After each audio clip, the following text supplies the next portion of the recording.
Taste the Daily. அண்ணா பல்கலைக்கழக மாணவிக்கு நீதி கேட்டு எதிர்க்கட்சி தலைவர் தலைமையில் யார் அந்த சார் என்கிற ஸ்டிக்கர் ஒட்டியபடி சட்டப்பேரவைக்கு வந்த அதிமுக எம்எல்ஏக்கள் 4 ஆண்டுகளாக ஸ்டிக்கர் ஒட்டி மக்களை ஏமாற்றி வரும் ஸ்டிக்கர் அரசுக்கு ஸ்டிக்கர் ஒட்டித்தான் மாணவியின் வேதனையை உணர்த்த முடியும் என்கிற வகையில் அதிமுக அதிரடி.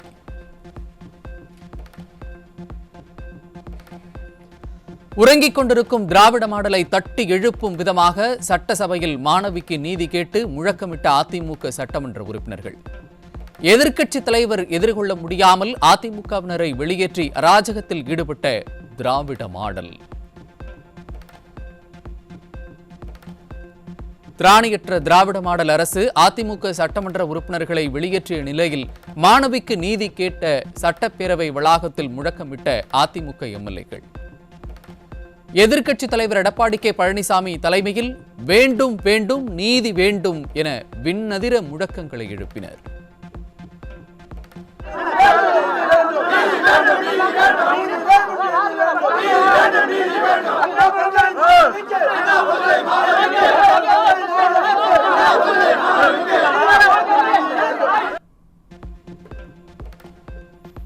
தேசிய கீதத்தை அவமதித்ததாக கூறி சட்டப்பேரவையில் தனது உரையை வாசிக்காமல் வெளியேறிய ஆளுநர்.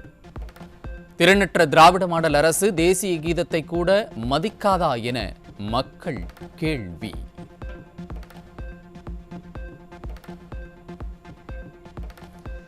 சட்டப்பேரவையில் வாசிக்கப்பட்ட உரை ஆளுநர் உரையல்ல, சபாநாயகர் உரை என எதிர்க்கட்சி தலைவர் எடப்பாடி கே பழனிசாமி விமர்சனம். உரையில் புதிய திட்டங்கள் எதுவும் இல்லை, வெறுமனே தற்பெருமை பேசும் விதமாக அமைந்திருக்கிறது என கடும் குற்றச்சாட்டு. திராவிட முன்னேற்ற கழக அரசு பொறுப்பேற்று 5வது முறையாக ஆளுநர் உரையை இன்றைக்கு சட்டமன்றத்திலே ஆளுநர் அவர்களால் உரையாற்றுகின்ற இந்த நேரத்தில்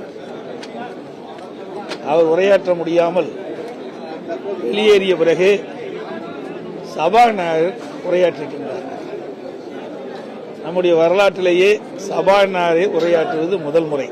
இது மேதகு ஆளுநர் உரையல்ல, சபாநாயகர் உரையாகத்தான் பார்க்கப்படுகிறது. இன்றைக்கு ஆட்சி பொறுப்பேற்று கடந்த 4 ஆண்டுகளாக இந்த அரசு மேதகு ஆளுநரில் என்ன இடம்பெற்றதோ அதையேதான் தொடர்ந்து வெளியிட்டுக் கொண்டிருக்கிறார். அரைத்த மாவதான் அரைச்சிட்டு இருக்கிறார். இந்த ஆளுநர் உரையில் புதிய எந்த ஒரு பெரும் திட்டமும் அறிவிக்கப்படவில்லை. அதோடு ஏற்கனவே 4 ஆண்டுகளமாக மேதகு ஆளுநரில் இடம்பெற்றிருந்த எந்த திட்டத்தையும் நடைமுறைப்படுத்த என்று சொன்னால் பல திட்டங்கள் நடைமுறைப்படுத்தவில்லை என்பதுதான் யதார்த்த உண்மை. போதைப்பொருள் புழக்கம் குறித்து ஆரம்பத்திலிருந்தே எச்சரிக்கை விடுத்தும் ஸ்டாலின் அரசு அலட்சியம் காட்டியதால் தமிழகம் போதையின் பிடியில் சிக்கியுள்ளது. போதைப்பொருள் புழக்கத்தை கட்டுப்படுத்தாமல் இந்த அரசு செயலற்ற அரசாக இருந்து வருவதாக எதிர்க்கட்சி தலைவர் கடும் விமர்சனம். போதைப் பொருளை பற்றி சொல்லியிருக்கிறாங்க. நான் ஏற்கனவே ஒவ்வொரு முறையும் இதே இடத்தில் கடந்த 3 ஆண்டுகளாக தொடர்ந்து ஊடகத்தின் வாயிலாக பத்திரிகையின் வாயிலாக வலியுறுத்தி வருகிறேன். தமிழகத்தில் போதைப் பொருள் அதிகரித்து வருகிறது, போதை நடமாட்டம் அதிகரிக்கிறது. இன்றைக்கு கிராமத்திலிருந்து நகரம் வரை அனைத்து இடங்களிலும் தங்குதடையின்றி கஞ்சா மற்ற போதைப் பொருட்கள் விற்பனை ஜரூராக நடைபெறுகிறது. இதை இரும்பு கரம் கொண்டு அடக்க வேண்டும் என்று இன்றைய முதலமைச்சர் ஸ்டாலின் அவரிடம் பலமுறை வலியுறுத்தியிருக்கின்றேன். இந்த விடியா திமுக அரசு இடத்தும் கோரிக்கை வைத்திருக்கின்றேன். ஊடகத்தின் வாயிலாக, பத்திரிகையின் வாயிலாக, அறிக்கையின் வாயிலாக, ஏன் சட்டமன்றத்திலும் வலியுறுத்தி பேசியிருக்கின்றேன்.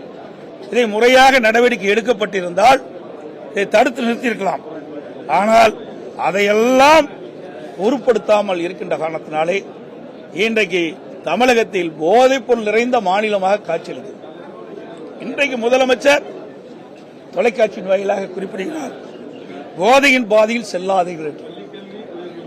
போதையின் பாதையில் செல்லாதீர்கள்.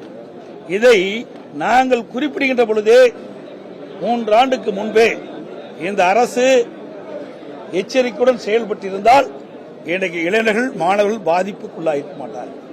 இன்னைக்கு எல்லாமே போதைக்கு அடிமையாயிட்டாங்க. இப்படிப்பட்ட நிலையில தான் இன்றைக்கு முதலமைச்சர் வேண்டுகோள் வைக்கிறார். ஒரு செயலற்ற அரசாங்கத்தை தான் இன்றைக்கு பார்க்கப்படுகிறது. தமிழகத்தில் போதைப்பொருள் புழக்கத்தால் பெண்கள், குழந்தைகள், மூதாட்டிகள் என யாருக்குமே பாதுகாப்பில்லாத சூழல் நிலவுவது வெட்கக்கேடானது. பெண்களுக்கு பாதுகாப்பில்லாத ஒரே ஆட்சி இந்த ஸ்டாலின் ஆட்சிதான் என எதிர்க்கட்சித் தலைவர் எடப்பாடி கே பழனிசாமி ஆவேசம்.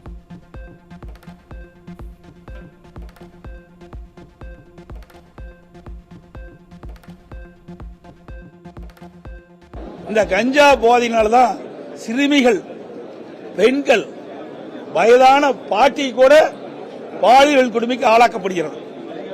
இந்த ஆட்சியில் தான் சிறுமி முதல் பாட்டி வரை பாலியல் வன்கொடுமைக்கு ஆளாகின்ற ஒரு மாநிலமாக தமிழ்நாடு விளங்குகிறது. இது மிக மிக கேவலமானது, வெட்கக்கேடானது என்பதை நேரத்தில் பதிவு செய்ய விரும்புகின்றேன்.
நேபாளத்தில் சக்தி வாய்ந்த நிலநடுக்கம் ஏற்பட்டிருக்கிறது. அதனை அண்மை செய்தியாக பார்த்தோம். இதை பற்றி பின்னர் வரும் செய்தி தொகுப்புகளில் விரிவாக பார்க்க இருக்கிறோம். தொடர்ந்து தலைப்புச் செய்திகளை பார்க்கலாம்.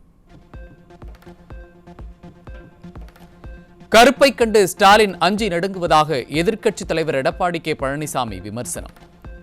முதல்வர் கலந்து கொண்ட விழாவில் மாணவிகளின் துப்பட்டா பறிமுதல் செய்யப்பட்டதை சுட்டிக்காட்டி கருப்பை கண்டு ஸ்டாலின் அரசு அஞ்சுவது ஏன் என கேள்வி.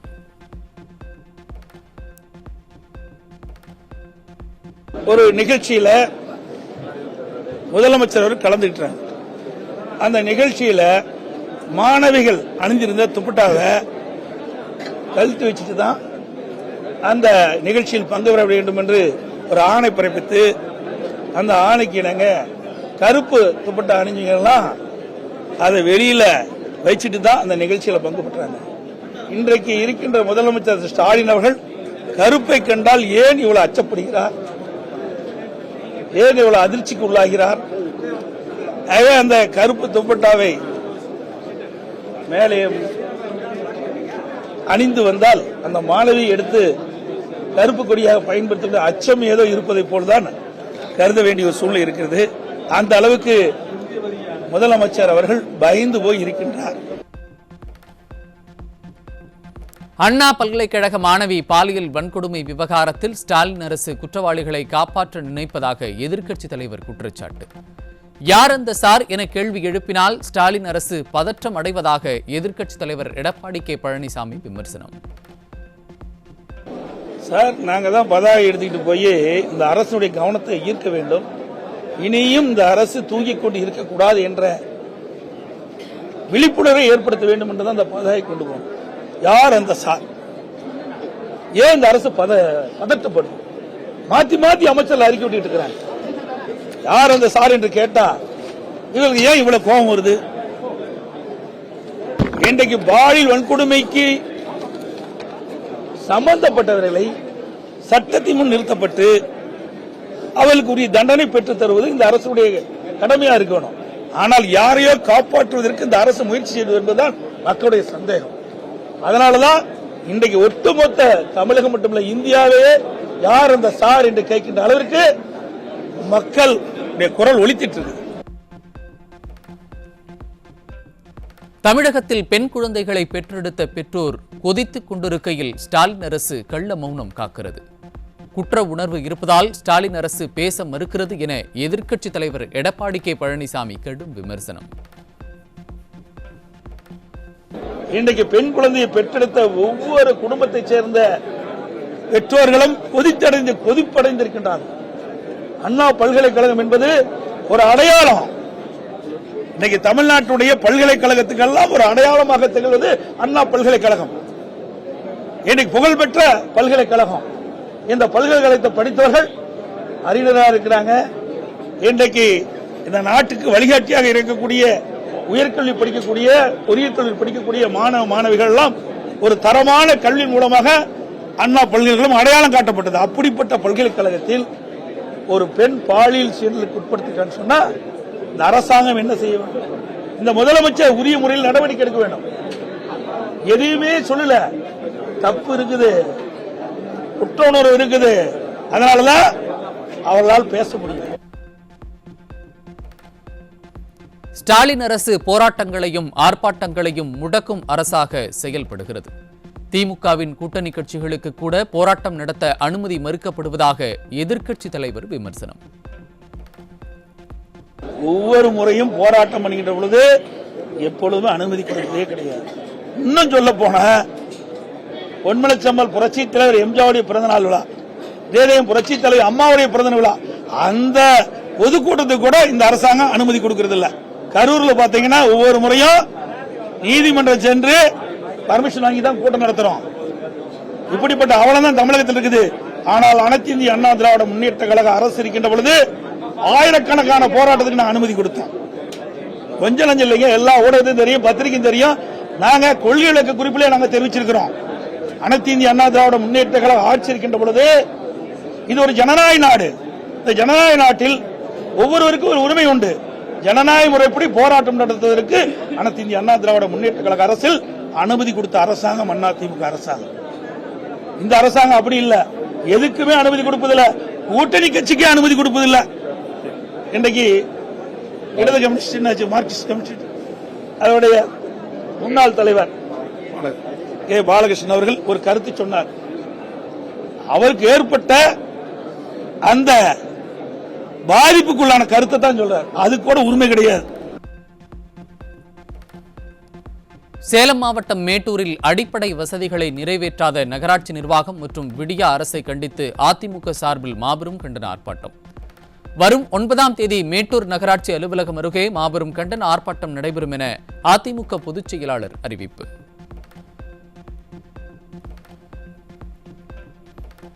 தமிழக சட்டமன்ற பேரவையின் நேரலையை துண்டிக்க கூடாது என தவிக தலைவர் விஜய் வலியுறுத்தல். ஏற்கனவே சட்டமன்ற பேரவையில் நேரலை துண்டிக்கப்படுவதை கண்டித்து எதிர்க்கட்சித் தலைவர் எடப்பாடி கே பழனிசாமி பேசி வந்த நிலையில் தற்போது எக்ஸ் தளத்தில் விஜய் பதிவு.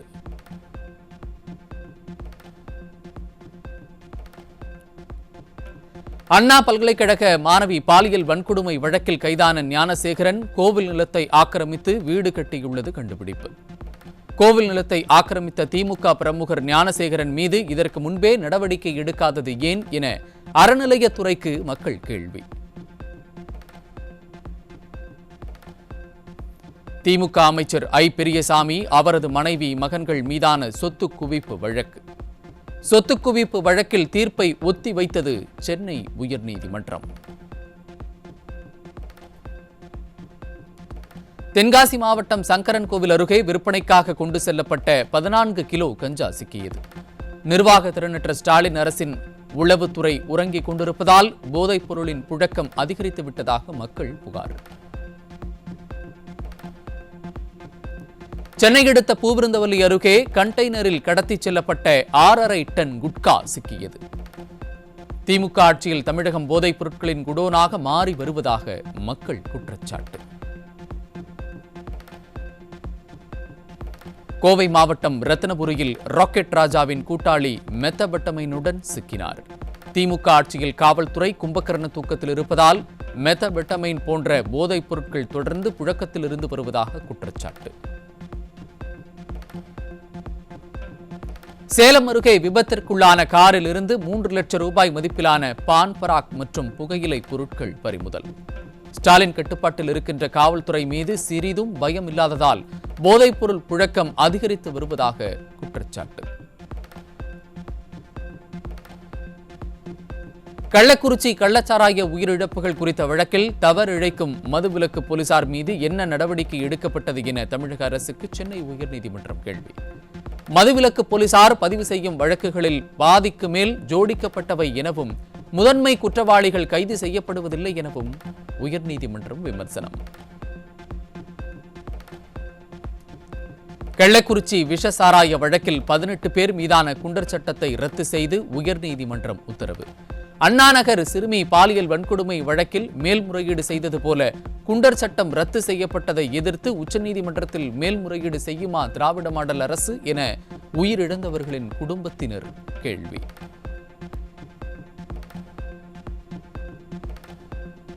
திருச்சியில் மாணவிகள் வழங்கிய கேக்கை சாப்பிடுவது போல பாவுலா காட்டி மேடையிலேயே துப்பிய திமுக அமைச்சர் அன்பில் மகேஷ். ஸ்டாலின் கட்டுப்பாட்டில் உள்ள திமுக அமைச்சர்களுக்கு சபை நாகரீகம் தெரியாதா என மக்கள் கேள்வி.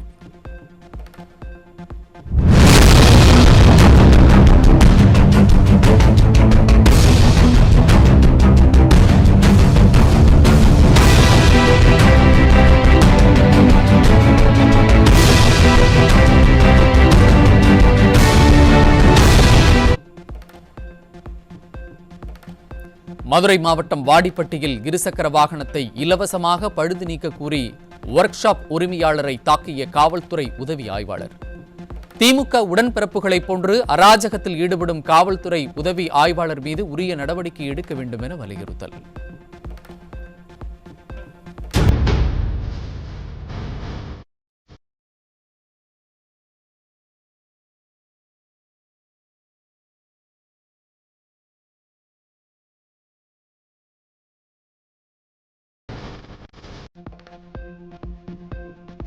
தமிழகத்தில் மருத்துவக் கல்லூரியின் எண்ணிக்கை 3 மடங்கு உயர்ந்துள்ள நிலையில் பணிபுரியும் மருத்துவ பணியிடங்களின் எண்ணிக்கை 2 மடங்கு மட்டுமே உயர்ந்துள்ளதாக மருத்துவர்கள் குற்றச்சாட்டு. புதிதாக மருத்துவ பணியிடங்கள் உருவாக்கப்பட வேண்டும் என்றும் அரசு மருத்துவர்கள் வலியுறுத்தல். சென்னை குரோம்பேட்டை அரசு மருத்துவமனையில் சிகிச்சையில் இருந்த பச்சிளம் குழந்தை இறந்ததால் மருத்துவமனை கண்ணாடியை உடைத்து குழந்தையின் தந்தை ஆத்திரம். மாரத்தான் அமைச்சர் மாசுவின் நிர்வாக திறமையின்மையால் மருத்துவத்துறை சீரழிந்து விட்டதாக மக்கள் குற்றச்சாட்டு.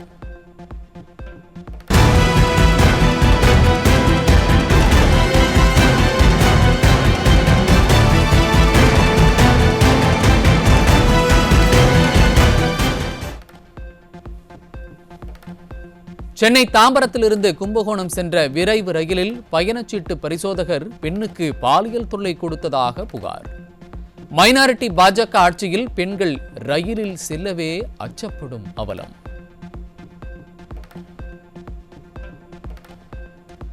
வடசென்னை நாடாளுமன்ற தொகுதிக்கு உட்பட்ட மூலக்கொத்தளம் பகுதியில் சாலை மறியல் போராட்டத்தில் ஈடுபட்ட பெண்கள் கடந்த 3.5 ஆண்டுகளுக்கு மேலாக நகர்ப்புற வாழ்விட மேம்பாட்டு வாரியம் மூலம் வீடு வழங்காமல் விடிய அரசு ஏமாற்றி வருவதாக குற்றச்சாட்டு. நெல்லை அருகே பொதுமக்களுக்கு வழங்க வேண்டிய ஆதார் அட்டையை பழைய இரும்பு கடையில் போட்டு காசாக்கிய அவலம். சம்பந்தப்பட்ட தபால்காரர் மீது உரிய நடவடிக்கை எடுக்க வேண்டும் என மக்கள் வலியுறுத்தல். உடுமலையில் 4 வழிச்சாலைக்காக மேம்பாலம் அமைக்கும் பணிகள் மந்தகதியில் நடைபெறுவதாக வாகன ஓட்டிகள் குற்றச்சாட்டு. ஆமை வேகத்தில் நடைபெற்று வரும் பணிகளை விரைந்து முடிக்க வேண்டும் என வலியுறுத்தல். திண்டுக்கல் மாவட்டத்தில் கிளிமூக்கு விசிறிவால் சேவல் கண்காட்சியை கண்டு ரசித்த பார்வையாளர்கள். தமிழ்நாடு, கேரளா, கர்நாடகா, ஆந்திரா மற்றும் புதுச்சேரி உள்ளிட்ட மாநிலங்களைச் சேர்ந்த சேவல்கள் பங்கேற்பு.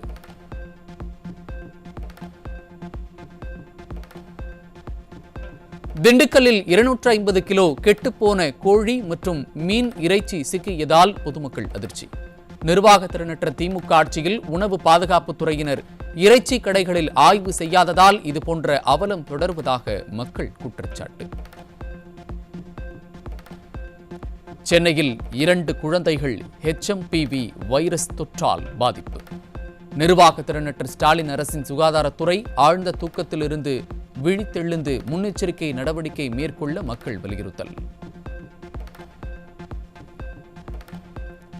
சீனாவை அச்சுறுத்தி வரும் HMPV வைரஸ் தொற்றால் பெங்களூரு, அகமதாபாத்தை தொடர்ந்து சென்னையிலும் வைரஸ் தொற்று பாதிப்பு. இந்தியா முழுவதும் 5 பேருக்கு வைரஸ் தொற்று உறுதியானதால் மக்கள் அச்சம். கர்நாடகாவில் பொது இடங்களில் மக்கள் முகக்கவசம் அணிய வேண்டும். பெங்களூரிலிருந்து 2 குழந்தைகள் HMPV வைரஸ் பாதிக்கப்பட்டிருக்கும் நிலையில் அம்மாநில சுகாதாரத்துறை அறிவுறுத்தல்.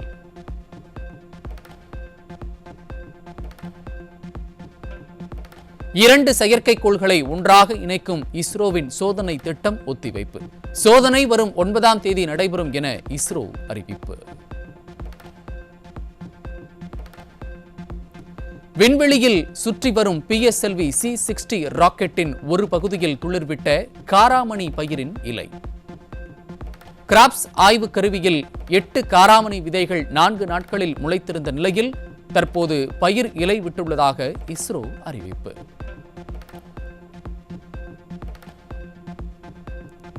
சத்தீஸ்கர் மாநிலத்தில் நக்சல் தாக்குதலில் 9 பாதுகாப்பு படை வீரர்கள் மரணம். பிஜப்பூரில் CRPF வாகனம் மீது மாவோயிஸ்டுகள் நடத்திய தாக்குதலில் 9 வீரர்கள் உயிரிழப்பு. 2025ஆம் ஆண்டின் தொடக்கத்திலேயே மீண்டும் ஏவுகணை சோதனையை நடத்தி கொரிய தீபகற்பத்தில் பரபரப்பை ஏற்படுத்திய வடகொரியா. நேற்று வடகொரியா ஏவிய ஏவுகணை ஒன்று 1100 கிலோமீட்டர் பயணித்து வடகிழக்கு கடல் பகுதியில் விழுந்தது. கனடாவில் ஏற்பட்டிருக்கும் மோசமான பொருளாதார சூழ்நிலை காரணமாக அந்நாட்டின் பிரதமர் ஜஸ்டின் ட்ரூடோ ராஜினாமா. சொந்த கட்சிக்குள் ஏற்பட்ட கடும் எதிர்ப்பு, பொதுமக்களிடம் ஏற்பட்ட அதிருப்தி ஆகியவை ஜஸ்டின் ட்ரூடோவின் ராஜினாமிற்கு காரணமாக குறிப்பிடப்படுகிறது.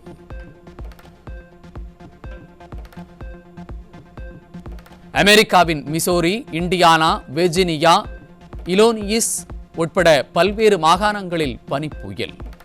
மணிக்கு 72 கிலோமீட்டர் வேகத்தில் வீசி வரும் பனிப்புயலால் 1400 விமான சேவைகள் ரத்து.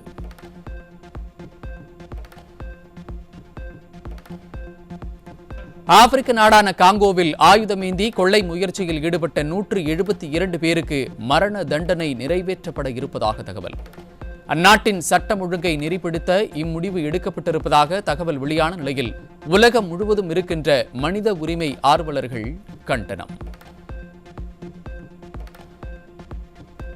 தமிழகத்தில் புரட்சித் தலைவர் எம்ஜிஆர் அவர்களால் சத்துணவு திட்டம் அறிமுகப்படுத்தப்பட்டதைப் போல இந்தோனேஷியாவில் பள்ளி குழந்தைகளுக்கு சத்துணவு திட்டம் அறிமுகப்படுத்தப்பட்டுள்ளது.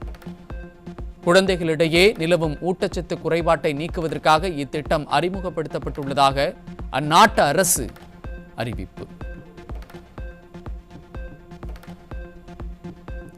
சாம்பியன்ஸ் டிராபி தொடரில் இடம்பெற்றுள்ள 8 அணிகளும் தங்களுடைய 15 பேர் கொண்ட அணியை வரும் பிப்ரவரி 3ஆம் தேதிக்குள் தெரிவிக்க வேண்டும் என ICC தகவல். பாகிஸ்தானில் நடைபெறவுள்ள இத்தொடரில் இந்திய அணி பங்கேற்கும் போட்டிகளை மட்டும் துபாயில் நடத்த திட்டம்.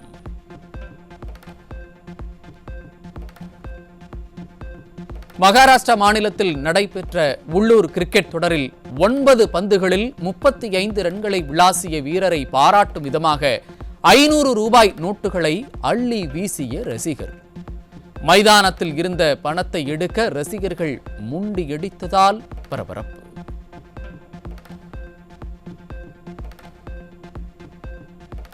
பாகிஸ்தானுக்கு எதிரான 2வது டெஸ்ட் போட்டியில் 10 விக்கெட் வித்தியாசத்தில் வெற்றி பெற்று தொடரை முழுமையாக கைப்பற்றிய தென்னாப்பிரிக்கா. ரியான் ரிக்கல்டன் ஆட்ட நாயகனாகவும் மார்க்கோ யான்சன் தொடர் நாயகனாகவும் தேர்வு.